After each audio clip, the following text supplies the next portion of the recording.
ಸೋಲು ಟೀಮಿಗೆ 2,000 ಕಟ್ಟುತ್ತೇನೆ ಅಂದ್ಕೊಳ್ಳೇನೆ ಅವ್ನು ಸಪೋಸ್ ಏನಾದ್ರು 2,000 ಕಟ್ಟಿದ್ರೆ ಅವನಿಗೆ 6,000 ಕೊಡಬೇಕು ಅನ್ನುವಂಥದ್ದು ಅವ್ನು ಹೇಳ್ಬಿಡ್ತಾನೆ. ಆಗ ನಾನ್ರಿ 6 ಮಾತಾಡೋದು ಅಷ್ಟೇನೆ, ಮುಗಿದೋಯ್ತು. 6 ಅಂದ್ಕೊಳ್ಳೇನೆ ಆ ಒಂದು ಏನು ಗುಂಪಿರುತ್ತೆ, ಬುಕ್ಕಿಗಳೇನು ಬುಕ್ ಮಾಡ್ತಾರೆ, ಅವರ ಏನು ಒಂದೊಂದು ಬಾಲಿಗೆ ಅಥವಾ ಸಿಕ್ಸರು ಬೌಂಡ್ರಿಗೆ ಅಥವಾ ಇವತ್ತು ಈ ಟೀಮ್ ವಿನ್ ಆಗುತ್ತೆ ಅಥವಾ ಬೆಟ್ಟಿಂಗ್ ಆದ ನಂತರ ಮ್ಯಾಚ್ ಅಲ್ಲಿ ಅಂದ್ರೆ ಸಮ ಮತ್ತೆ ಬೆಸ ಅಂತ ಹೇಳಿದ್ರು 1 ರನ್ ಹೊಡಿತಾನೋ 2 ರನ್ ಹೊಡಿತಾನೋ 4 ರನ್ ಹೊಡಿತಾನೋ 6 ಹೊಡಿತಾನೋ ಅದಕ್ಕೊಂದು ಬೆಟ್ಟಿಂಗ್ ಇರುತ್ತೆ. 10ರಿಂದ 15 ಮೊಬೈಲ್ ಇರ್ತವೆ. ಯಾರು ವಿಶೇಷವಾಗಿ ಇಲ್ಲೇನು ಆಂಡ್ರಾಯ್ಡ್ ಫೋನ್ ಯೂಸ್ ಮಾಡೋದಿಲ್ಲ. ಆದ್ರೆ ಇವ್ರಿಗೆ ಏನು ಕಾಲ್ ಮಾಡ್ತಾರೆ ಪ್ರತಿಯೊಂದು ರೆಕಾರ್ಡ್ ಆಗುತ್ತೆ. ಆ ಕಾಲ್ನಲ್ಲಿ 80 ಲಕ್ಷ ಅಂದ್ರೆ ಬಾಡಿಗೆ ಕಟ್ಟಬೇಕಾಗುತ್ತೆ. IPL ಮ್ಯಾಚಿನ 40,000 ರೂಪಾಯಿ ಅಂದ್ರೆ 2,500ದಿಂದ 40,000 ರೂಪಾಯಿ ಟಿಕೆಟ್ ಇಡ್ತಾರೆ. ತಾಲೂಕು ಲೆವೆಲ್ ಅಲ್ಲಿ ಬುಕ್ಕಿಗಳಿತ್ತಂದ್ರೆ ಅವ್ರ ಕಾಂಟ್ಯಾಕ್ಟ್ ಡಿಸ್ಟಿಕ್ ಲೆವೆಲ್ ಅಲ್ಲಿ ಇರುತ್ತೆ. ಡಿಸ್ಟಿಕ್ ನಿಂದ ಇನ್ನೊಬ್ಬನ ಮೇಲೆ ವಿಶೇಷವಾಗಿ IPL ಮ್ಯಾಚ್ ಪ್ರಾರಂಭವಾಯ್ತಂದ್ರೆ ಇಡೀ ಗೋವಾದ ಗ್ಯಾಮ್ಲಿಂಗ್ ಗಳೇ ತುಂಬಾ ತಂಡ ಬೀಳ್ತಾವ ಅಂತಂದ್ರೆ ಮಾನವೀಕ್ಷಕರೇ, ಅಳಿದು ಉಳಿದವರು ಕಂಡಂತೆ ಸ್ವಾಗತ ಸುಸ್ವಾಗತ. ರಾಜ್ಯ ದೇಶದಲ್ಲಿ ಬಹುದೊಡ್ಡ ಚರ್ಚೆ ಅಂತ ಹೇಳಿದ್ರೆ ಬೆಂಗಳೂರಿನ ಚಿನ್ನಸ್ವಾಮಿ ಸ್ಟೇಡಿಯಂ ನಲ್ಲಿ ನಡೆದಂತ ಘಟನೆ.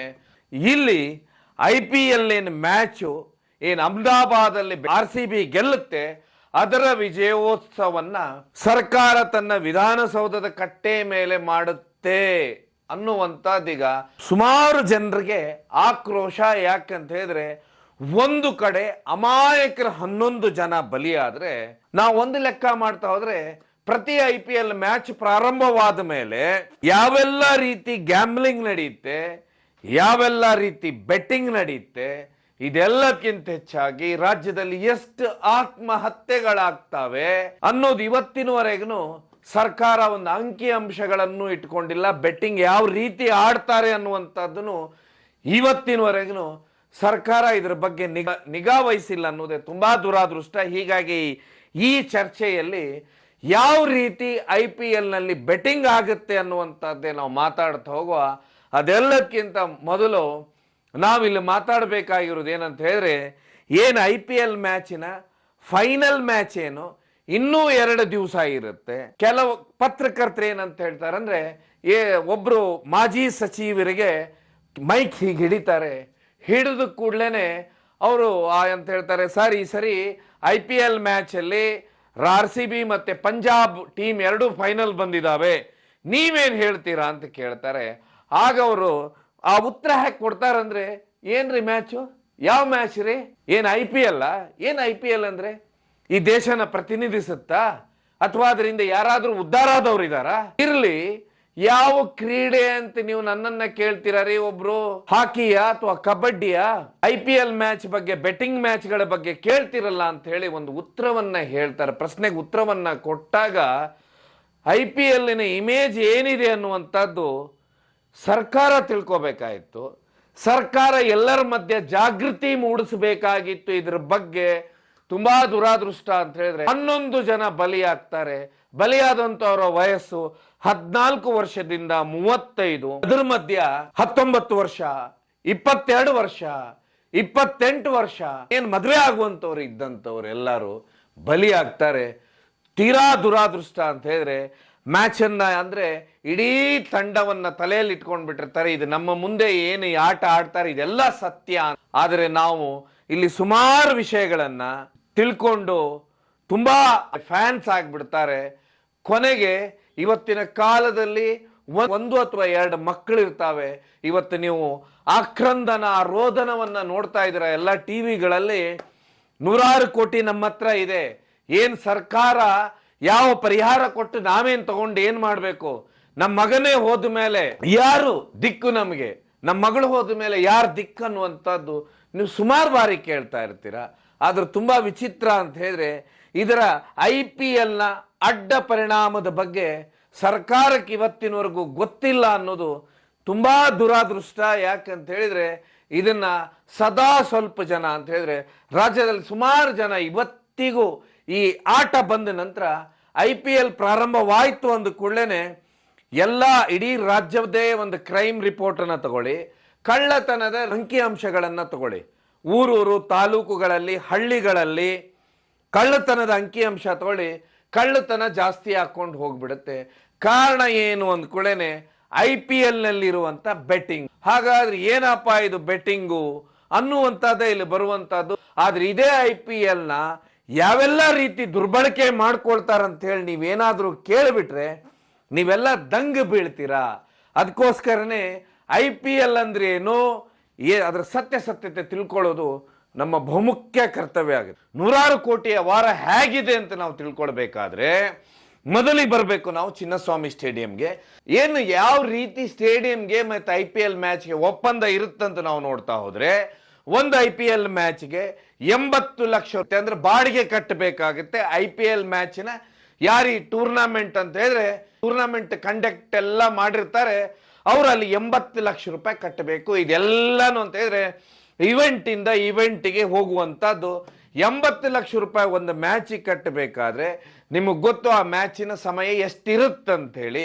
ಅಲ್ಲಿ ಇವ್ರು ಏನ್ ಮಾಡ್ತಾರಂದ್ರೆ 2,500 ರೂಪಾಯಿ ಫಸ್ಟ್ ಟಿಕೆಟ್ ಇಟ್ರೆ, ಕೊನೆಯದಂತ ಹೇಳಿದ್ರೆ ದೊಡ್ಡ ರೇಟಿನ ಟಿಕೆಟ್ ಅಂದ್ರೆ 40,000 ರೂಪಾಯಿ, ಅಂದ್ರೆ 2,500ದಿಂದ 40,000 ರೂಪಾಯಿ ಟಿಕೆಟ್ ಇಡ್ತಾರೆ. ಇನ್ನೊಂದು ಇಲ್ಲಿ ಬರುವಂತದ್ದು ಇನ್ನೊಂದು ಪ್ರಶ್ನೆ ಅಂದ್ರೆ, ಸರಿಸುಮಾರು ಚಿನ್ನಸ್ವಾಮಿ ಸ್ಟೇಡಿಯಂನಲ್ಲಿ ಸೇರ್ಬೇಕಾದಂತ ಜನ 35,000 ಜನ ಸೇರ್ತಾರೆ. ಈಗ 35,000 ಜನ ಅಂತ ಹೇಳಿದ್ರೆ ನೀವು ಲೆಕ್ಕ ಮಾಡಿ ಎಷ್ಟು ಕೋಟಿ ರೂಪಾಯಿ ಹಣ ಆಯ್ತು ಅಂತ ಹೇಳಿ.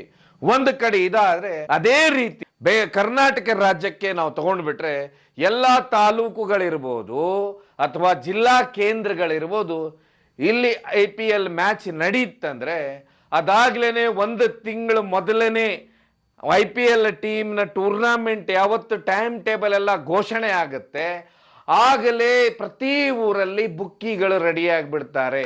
ಅಂತ ಹೇಳಿದ್ರೆ ತಮ್ಮದೇ ಒಂದು ಸ್ನೇಹಿತರ ಸರ್ಕಲ್ ಅನ್ನ ಮಾಡ್ತಾರೆ. ಆ ಸರ್ಕಲ್ ಅಂದ್ರೆ ಈಗ ತಾಲೂಕು ಲೆವೆಲ್ ಅಲ್ಲಿ ಬುಕ್ಕಿಗಳಿತ್ತಂದ್ರೆ ಅವ್ರ ಕಾಂಟ್ಯಾಕ್ಟ್ ಡಿಸ್ಟಿಕ್ ಲೆವೆಲ್ ಅಲ್ಲಿ ಇರುತ್ತೆ, ಡಿಸ್ಟಿಕ್ ನಿಂದ ಇನ್ನೊಬ್ಬನ ಮೇಲೆ ಈ ರೀತಿ ಕಾಂಟ್ಯಾಕ್ಟ್. ಅಂದ್ರೆ ಇಲ್ಲಿ ನಾನಾ ತರದ ಬುಕ್ಕಿಗಳು ಈ IPL ನ ಬೆಟ್ಟಿಂಗ್ ತಗೊಳ್ಳುವಂತವ್ರು ಇರ್ತಾರೆ. ಹೀಗಾಗಿ ಅವ್ರು ಏನ್ ಮಾಡ್ಬಿಡ್ತಾರೆ ಅಂದ್ರೆ ಅವ್ರ ಹತ್ರ ಆ ಸಮಯದಲ್ಲಿ 10ರಿಂದ 15 ಮೊಬೈಲ್ ಇರ್ತವೆ. ಯಾರು ವಿಶೇಷವಾಗಿ ಇಲ್ಲೇನು ಆಂಡ್ರಾಯ್ಡ್ ಫೋನ್ ಯೂಸ್ ಮಾಡೋದಿಲ್ಲ. ಆದ್ರೆ ಇವ್ರಿಗೆ ಏನು ಕಾಲ್ ಮಾಡ್ತಾರೆ ಪ್ರತಿಯೊಂದು ರೆಕಾರ್ಡ್ ಆಗುತ್ತೆ ಆ ಕಾಲ್ನಲ್ಲಿ. ಅವನು ಒಂದು ಜಾಗದಲ್ಲಿ ಕೂತ್ಕೊಂಡ್ ಬಿಡ್ತಾನೆ. ಮ್ಯಾಚ್ ಏನು ಪ್ರಾರಂಭವಾಗುತ್ತೆ ಅಂದ್ರೆ ಟಾಸ್ ಏನಾಗ್ತಾರೆ, ಆ IPL ಮ್ಯಾಚ್ ನಲ್ಲಿ ಆ ಟಾಸ್ಗೆ ಬೆಟ್ಟಿಂಗ್ ಇರುತ್ತೆ. ಬೆಟ್ಟಿಂಗ್ ಆದ ನಂತರ ಮ್ಯಾಚ್ ಅಲ್ಲಿ ಅಂದ್ರೆ ಸಮ ಮತ್ತೆ ಬೆಸ ಅಂತ ಹೇಳಿದ್ರು 1 ರನ್ ಹೊಡಿತಾನೋ, 2 ರನ್ ಹೊಡಿತಾನೋ, 4 ರನ್ ಹೊಡಿತಾನೋ, 6 ಹೊಡಿತಾನೋ, ಅದಕ್ಕೊಂದು ಬೆಟ್ಟಿಂಗ್ ಇರುತ್ತೆ. ಅದಾದ ಮೇಲೆ ಇವತ್ತು ಅಂದ್ರೆ IPL ಮ್ಯಾಚ್ ನಲ್ಲಿ ವಿಶೇಷವಾಗಿ ಯಾರು ಒಳ್ಳೆ ಆ ಪರ್ಫಾರ್ಮೆನ್ಸ್ ಮಾಡ್ತಾ ಇರ್ತಾರೆ ಅವನ ಇವತ್ತು 50 ರನ್ ಹೊಡಿತಾನಂತೇಳಿ ಒಬ್ಬ 1,000 ರೂಪಾಯಿ ಬೆಟ್ಟಿಂಗ್ ಕಟ್ಟಿದ್ರೆ ಇನ್ನೊಬ್ಬವ ಅದಕ್ಕೆ 500 ರೂಪಾಯಿ ಬೆಟ್ ಕಟ್ಟುತ್ತಾನೆ.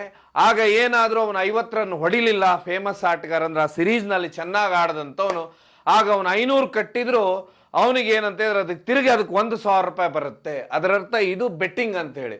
ಇದಾದ ಮೇಲೆ ಯಾವ ರೀತಿ ಬುಕ್ಕಿಗಳು ಈ ರೀತಿ ಅಂದ್ರೆ ತಗೊಳ್ತಾರೆ ಅಂದ್ಕೊಳ್ಳೇನೆ, ಇವ್ರು ಏನು ಮ್ಯಾಚ್ 2020 IPL ಮ್ಯಾಚ್ ಪ್ರಾರಂಭವಾಗುತ್ತೆ, ಇವ್ರ ಫೋನ್ಗಳನ್ನ ಸಾಲಾಗಿ ಇಟ್ಕೊಂಡು ಬಿಟ್ಟಿರ್ತಾರೆ. ಇವರಿಗೆ ಪರಿಚಯ ಇರುವಂತವ್ರದೇ ಒಂದು ಸರ್ಕಲ್ ಮಾಡ್ಕೊಂಡಿರ್ತಾರೆ. ಆಗ ನಾನ್ರಿ 6 ಮಾತಾಡೋದು ಅಷ್ಟೇನೆ, ಮುಗಿದೋಯ್ತು. 6 ಅಂದ್ಕೊಳ್ಳೇನೆ ಆ ಒಂದು ಏನು ಗುಂಪಿರುತ್ತೆ A to Z ಏನು ABCD Z ವರೆಗೆ ಇರುತ್ತೆ, ಅದರಲ್ಲಿ ಒಂದು ಅಂಕಿಯನ್ನ ಅಂದ್ರೆ ಒಂದು ಅಲ್ಫಾಬೆಟಿಕಲಿ ನಂಬರ್ ಅನ್ನ ಇಟ್ಕೊಂಡ್ಬಿಟ್ಟಿರ್ತಾರೆ. R J Z ಅಂತ ಇಟ್ಕೊಂಡಿರ್ತಾರೆ. ಆಗ ಏನ್ ಮಾಡ್ತಾನೆ, ಈಗ ನಾನು ಫೋನ್ ಮಾಡಿ ಇಲ್ಲ ಇವತ್ತೇನಂತ ಹೇಳಿದ್ರೆ ನಿಮ್ಗೆ ಏನಾಗುತ್ತೆ ಅಂದ್ರೆ ನೀವೇನು ಈ ಸಾಮಾಜಿಕ ಜಾಲತಾಣದಲ್ಲಿ ಮ್ಯಾಚ್ ನಡೆದಾಗ ನೀವು ನೋಡಿದಾಗ ಮ್ಯಾಚ್ ಯಾವ ರೀತಿ ಹೋಗ್ತಾ ಇದೆ ಅದ್ರ ಮೇಲೆ ಅದಕ್ಕೆ ಪರ್ಸೆಂಟೇಜ್ ಕೊಟ್ಟಿರ್ತಾರೆ. ಅಂದ್ರೆ ಇವರು 100% ಗೆಲ್ತಾರೆ, ಇವರು 60% ಗೆಲ್ತಾರೆ ಅನ್ನುವಂಥದ್ದು 2 ಮಾರ್ಕ್ ಅನ್ನ ಕೊಟ್ಟಿರ್ತಾರೆ. ಆಗ ಏನಾಗುತ್ತೆ ಅಂದ್ರೆ ನಾನ್ರಿ 6 ಮಾತಾಡೋದು ಇದು ನಾನು ಅಂತ ಹೇಳಿದ್ರೆ ಯಾವ್ದು 60% ತೋರಿಸಿರ್ತಾರೆ ಅದಕ್ಕೆ ನಾನು 2,000 ಕಟ್ತೇನೆ ಅಂತ ಅವನು. ಈಗ 2,000 ಕಟ್ತೇನೆ ಅಂದ ಕೂಡ್ಲೇನೆ ಸೋಲು ಟೀಮಿಗೆ 2,000 ಕಟ್ತೇನೆ ಅಂದ ಕೂಡಲೇನೆ ಅವ್ನು ಸಪೋಸ್ ಏನಾದ್ರು 2,000 ಕಟ್ಟಿದ್ರೆ ಅವನಿಗೆ 6,000 ಕೊಡಬೇಕು ಅನ್ನುವಂಥದ್ದು ಅವ್ನು ಹೇಳ್ಬಿಡ್ತಾನೆ. ಆಗ ಅವನೇನ್ ಮಾಡ್ಬಿಡ್ತಾನಂದ್ರೆ ತನ್ನ ಮುಂದಿನ ಬುಕ್ಕಿ ಒಟ್ಟಿಗೆ ಅಲ್ಲಿ ಬುಕ್ಕಿ ಇದ್ದವನು ಮಾತಾಡ್ತಾನೆ ಹೀಗೆ ಅಂತ ಹೇಳಿ. ಅಂದ್ರೆ ಇಲ್ಲಿ ಜಾಸ್ತಿ ಅವ್ರು ಏನು ತುಂಬಾ ಲೆಂದಿಯಾಗಿ ಅಣ್ಣ ತಮ್ಮ ಇವೆಲ್ಲ ಮಾತಾಡೋದೇ ಇಲ್ಲ, ಯಾಕಂದ್ರೆ ಇವ್ರಿಗೆ ಗೊತ್ತಿರುತ್ತೆ ಕೋಡ್ವರ್ಡ್ಗಳಲ್ಲೇ ಮಾತಾಡ್ತಿರ್ತಾರೆ. ಆಗ ಅವನು ತಗೋ ಅವನು ಸೋಲು ತಂಡಕ್ಕೇನೆ ಅವನು ಅಷ್ಟು ಕಟ್ತಾನ ಅಂದಮೇಲೆ ಯಾಕೆ ಬಿಡ್ತೀಯ ಅಂತ ಹೇಳಿ ಆಗ 2,000 ಆದ್ರೂ ಕಟ್ತಾ ಇದ್ದಾನಲ್ಲ ಸೋಲು ಟೀಮ್ಗೆ ಅಂತ ಹೇಳಿ. ಕೊನೆಯದಾಗಿ ಎಷ್ಟೋ ಸರಿ ಮ್ಯಾಚ್ಗಳು ಏನಾಗುತ್ತೆ, ಕೊನೆ ಓವರ್ ಇನ್ನೂ 2 ಓವರ್ ಬ್ಯಾಲೆನ್ಸ್ ಇದ್ದಾಗನೆ ಯಾರೋ ಬಂದು ಸಿಕ್ಸರು ಬೌಂಡ್ರಿ ಸಿಕ್ಕಾಪಟ್ಟೆ ರನ್ ಹೊಡೆದು ಬಿಡ್ತಾರೆ.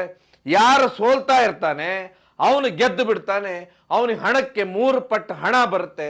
ಹೀಗಾಗಿ ಇದ್ರ ಹುಚ್ಚು ಜಾಸ್ತಿ ಹಿಡ್ಕೊಂಡೇ ಹೋಗ್ತಾ ಇರುತ್ತೆ. ಯಾಕಂತ ಹೇಳಿದ್ರೆ ಈಗ ಆಪ್ ನಲ್ಲಿ ಆಡುವಂತ ಬೆಟ್ಟಿಂಗ್ ಬೇರೆ, ಆಪ್ ನಲ್ಲಿ ಜಾಸ್ತಿ ಜನ ಬೆಟ್ಟಿಂಗ್ ಆಡೋದ್ರಲ್ಲಿ ಸುಮಾರು ಜನ ಇಂಟ್ರೆಸ್ಟ್ ತೋರಿಸುದಿಲ್ಲ. ಯಾಕಂತ ಹೇಳಿದ್ರೆ ಅಲ್ಲಿ ಒಂದು ಟೀಮಲ್ಲಿ 11 ಪ್ಲೇಯರ್ ಇದ್ರೆ, ಅಲ್ಲಿ 11 ಪ್ಲೇಯರ್ ಇದ್ರೆ ಅದರಲ್ಲಿ ಇವ್ರಿಗೆ 5 ಆಯ್ಕೆಗಳಿರ್ತಾವೆ. ಆ ರೀತಿ ಎಲ್ಲ ಬೇರೆ ಬೇರೆ ಇರುತ್ತೆ.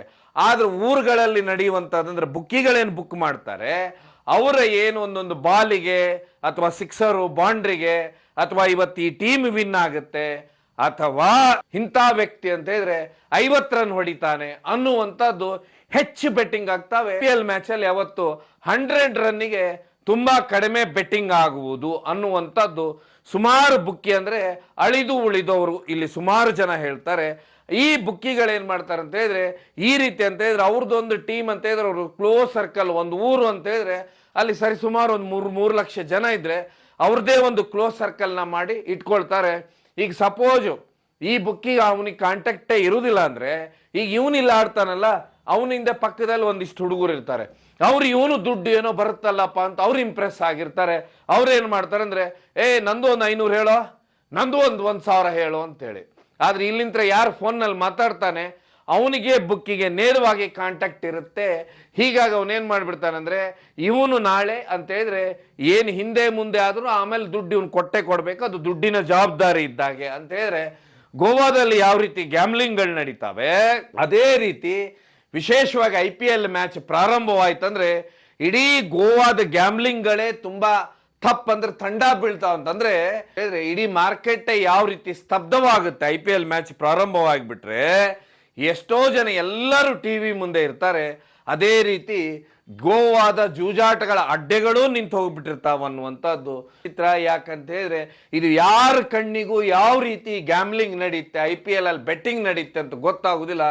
ಎಷ್ಟೋ ಜನ ಚಾಲೆಂಜ್ ಹೋಗಿ ಲಕ್ಷಾಂತರ ರೂಪಾಯಿ ಕಟ್ಟಿ ಕೊನೆಗೆ ಏನಂತ ಹೇಳಿದ್ರೆ ಕೊಡ್ಲಿಕ್ಕಲ್ಲಿ ದುಡ್ಡು ಇರುವುದಿಲ್ಲ. ಯಾರ ಹತ್ರ ಯಾವ ಬುಕ್ಕಿ ಹತ್ರ ಬುಕ್ ಮಾಡ್ಕೊಂಡಿರ್ತಾರೆ ಕೊಡ್ಲಿಕ್ಕೆ ದುಡ್ಡು ಇರುವುದಿಲ್ಲ. ಆವಾಗ ಕೆರೆನೋ ಇನ್ನೊಂದು ನೋಡ್ಕೊಂಡು ಆತ್ಮಹತ್ಯೆ ಆಗುವಂತ ಕೇಸ್ಗಳು ಎಷ್ಟೋ ಆಗಿರ್ತವೆ. ಇನ್ನು ಉಳಿದಂಥವ್ರು ಏನು ಮಾಡ್ತಾರೆ ಅಂತ ಹೇಳಿದ್ರೆ, ನಾಳೆ ಮತ್ತೆ ನಾವು ಬೆಟ್ಟಿಂಗ್ ಆಡಬೇಕು, ನಾಳೆ ಗೆಲ್ಲಬೇಕಂತ ಹೇಳಿ ತಮ್ಮ ಊರಿನಲ್ಲಿ ಇರುವಂತ ಮನೆಗಳನ್ನೇ ಕನ್ನ ಹಾಕಿ ಕಳ್ಳತನ ಮಾಡ್ತಾರೆ ಅನ್ನೋಂಥದ್ದು ಬೇಕಾದಷ್ಟು ರಿಪೋರ್ಟ್ಗಳು ಬರ್ತಾ ಇದ್ದಾವೆ.